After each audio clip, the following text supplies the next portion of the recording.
اللہ الرحمن الرحیم، شروع اللہ کے نام سے جو بڑا مہربان نہایت رحم کرنے والا ہے۔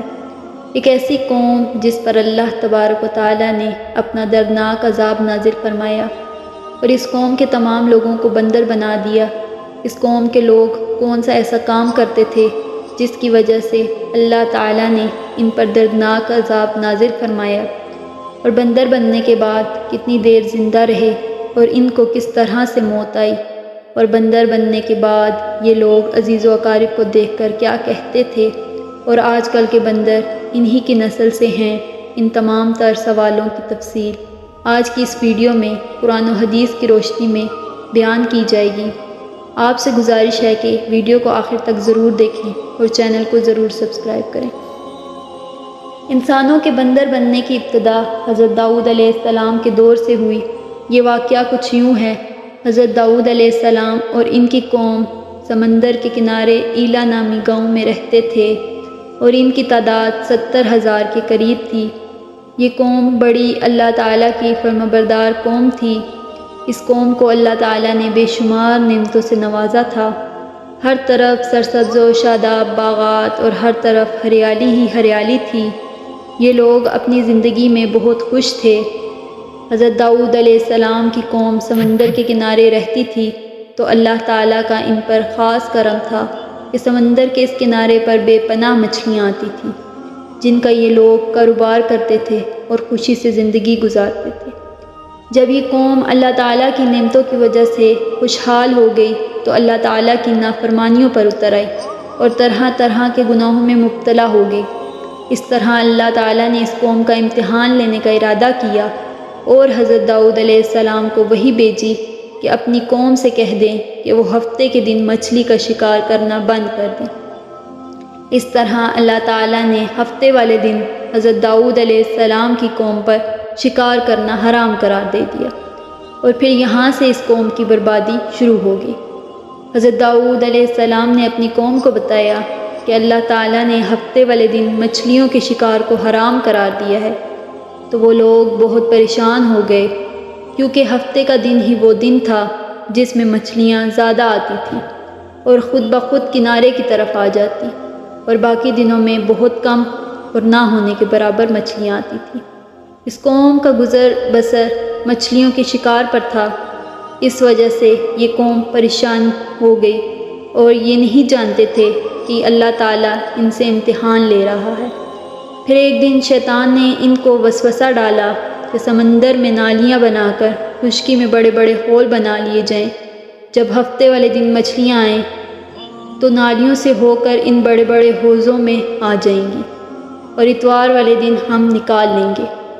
شیطان نے انہیں ورغلایا کہ اس طرح ہم ہفتے والے دن مچھلیاں بھی پکڑ لیں گے اور شکار سے بھی بچ جائیں گے۔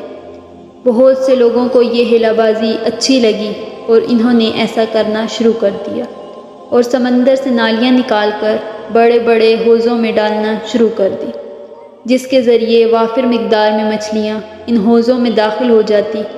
اس قوم کے بدبخت لوگوں نے شیطان کا یہ ہیلا بہت پسند کیا، لیکن ان لوگوں نے یہ نہ سوچا کہ جب مچھلیاں سمندر سے آ کر ان حوضوں میں قید ہو گئی تو پھر مچھلیوں کا شکار ہی ہو گیا، اور یہ شکار بھی ہفتے والے دن کا ہی ہوا جو اللہ تعالیٰ نے حرام قرار دیا تھا۔ اس موقع پر یہودیوں کے 3 گروہ ہو گئے۔ کچھ لوگ ایسے تھے جو شکار کے اس شیطانی ہیلے سے منع کرتے تھے اور ناراض اور بیزار ہو کر اس کام سے باز رہے، اور کچھ لوگ اس کام کو دل سے برا مان کر خاموش رہے۔ نہ انہوں نے خود شکار کیا اور نہ دوسروں کو منع کرتے تھے، بلکہ یہ لوگ منع کرنے والوں سے کہتے تھے کہ تم لوگ ایسی قوم کو نصیحت کرتے ہو جنہیں اللہ تعالیٰ عنقریب ہلاک کرنے والا ہے۔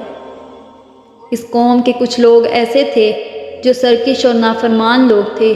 انہوں نے اللہ تعالیٰ کے حکم کی نافرمانی کی اور شیطان کی ہیلا بازی میں آ کر ہفتے والے دن شکار کرنے لگے اور اللہ تعالیٰ کی کھلا نافرمانی کرنے لگے۔ حضرت داؤد علیہ السلام انہیں سمجھاتے کہ باز آ جائیں، لیکن وہ لوگ باز نہ آئے اور کھلے عام شکار کرنے لگے۔ وہ لوگ جو اس بات کو برا جانتے تھے ان لوگوں نے اپنے اور ان نافرمانوں کے درمیان ایک دیوار کھڑی کر دی، جس کی ایک طرف وہ 12,000 نافرمان رہتے تھے اور دوسری طرف وہ لوگ تھے جو شکار سے باز رہے۔ حضرت داؤد علیہ السلام نے انہیں بہت سمجھایا لیکن وہ لوگ باز نہ آئے، اور اسی طرح اللہ تعالیٰ کی نافرمانی کرتے رہے اور شکار کرتے رہے۔ حضرت داؤد علیہ السلام نے غضبناک ہو کر شکار کرنے والوں پر لعنت فرما دی۔ اس کا اثر یہ ہوا کہ ایک دن خطا کاروں میں سے کوئی بھی اپنے گھروں سے باہر نہ نکلا۔ یہ منظر دیکھ کر کچھ لوگوں نے ان کی دیواروں پر چڑھ کر دیکھنے لگے۔ جب ان لوگوں نے ان نافرمانوں کو دیکھا تو وہ سب کے سب بندر کی صورت میں منسوخ ہو چکے تھے۔ اللہ تعالیٰ نے ان کی نافرمانی کی وجہ سے ان پر دردناک عذاب نازل فرمایا اور ان کو انسانوں سے بندر بنا دیا۔ جب لوگ ان مجرموں کا دروازہ کھول کر ان کے گھروں میں داخل ہوئے تو وہ بندر اپنے رشتہ داروں کو پہچانتے تھے اور ان کے پاس آ کر ان کے کپڑوں کو سونگھتے تھے اور زاروں کی طرح روتے تھے، کیونکہ وہ کچھ بول نہیں سکتے تھے۔ اللہ تعالیٰ کے نافرمان بندوں کی تعداد 12,000 تھی۔ ان 12,000 لوگوں نے اللہ پاک کی نافرمانی کی اور اللہ تعالیٰ نے انہیں بندر بنا دیا۔ اس طرح حضرت داؤد علیہ السلام کی قوم کے 12,000 لوگ بندر بنے، اور یہ لوگ 3 دن تک زندہ رہے، اور اس دوران یہ کچھ کھا پی نہیں سکتے تھے اور بھوکے پیاسے سب ہلاک ہو گئے، اور 3 دن میں سب مارے گئے، اور وہ لوگ جو اس کام کو برا جانتے تھے وہ اس عذاب سے محفوظ رہے۔ آج کل کے بندر اس قوم سے ہیں یا نہیں؟ روایات میں آتا ہے، حضرت عبداللہ بن مسعود فرماتے ہیں کہ حضرت محمد صلی اللہ علیہ وآلہ وسلم سے کسی نے سوال کیا کہ آج کل کے بندر حضرت داؤد علیہ السلام کی قوم سے ہیں؟ تو حضرت محمد مصطفیٰ صلی اللہ علیہ وآلہ وسلم نے ارشاد فرمایا کہ اللہ تعالیٰ جس قوم پر عذاب بھیجتا ہے تو یہ عذاب صرف انہی پر ہوتا ہے جن پر وہ عذاب نازل ہوتا ہے، اس کے بعد اللہ تعالیٰ ان لوگوں کو ہلاک کر دیتا ہے اور ان کی نسل نہیں بڑھتی۔ تو آج کل کے بندر اس نسل کے نہیں ہیں۔ جزاک اللہ۔